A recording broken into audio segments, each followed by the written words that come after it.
تحفه. يا ده احنا عند ابوك قاعد ناكل الضاع هناك اهو. قاعد فين؟ ناكل عند هو ما بيتنقلش من جار الغاي. يا ده هو بيموت في الضاع. ماشي. ده انت عارف انا هقول له على خبر حلو. خبر حلوي؟ ايوه. خبرات. طب نروح ناكل نقول له لا قول لي انا الاول. لا انا هقول له. لا قول لي انا بس. يا ده عشان يوكلك انا اقول له على خبر حلو عشان يوكل. ماشي.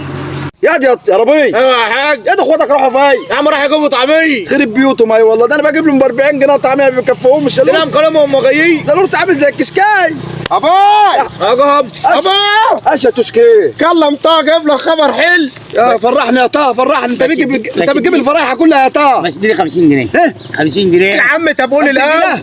ايوه. طب اما بقى عيل من العلبه بديك ال 50 جنيه يا طه. تقعد كده في الارض عشان اتكلم مع الحاج. قول يا طه. الدولار رخص. اش الدولار رخص. اللهم صل على النبي. يا عم سيبك منه ده مجنون. ده احلى سؤال ده انا سمعته في حياتي دي. هو بتصدق الهنتول ده؟ بتاكد؟ ايوه ما كل حاجه بالدولار يا حاج. يا ابني كل حاجه بالدولار. ده هو بيتكلم صح. كده بقى انا هرن على احمد ابو هارون اخليه يكبر الطعميه. انت القرص الطعميه عامل زي الكشكايه بس بيصرف عليها كتير يا باي. اللي بجيب لكم ب 40 جنيه طعميه ما بيكفيكمش. والفول بتاعه جميل. ايه؟ الفول بتاعه حلو. ايه تديش ولا ليه؟ يعني كده بدل ما بجيب ب 40 طعميه هجيب لكم ب 10 جنيه. ايوه. القرص عامل زي الكشكايه يا جدع هيكبروا ده بقى. كده بقى القرص بقى عامل زي قرص البيض هناكل لما نشبع. والباذنجان ماليش حل. يا دي يا ربي. ايوه يا باي. ابقى جهز العيش. حاضر ماشي ماشي. انا اروح اقول له. وانت روح هات جهز من احمد الطعميه.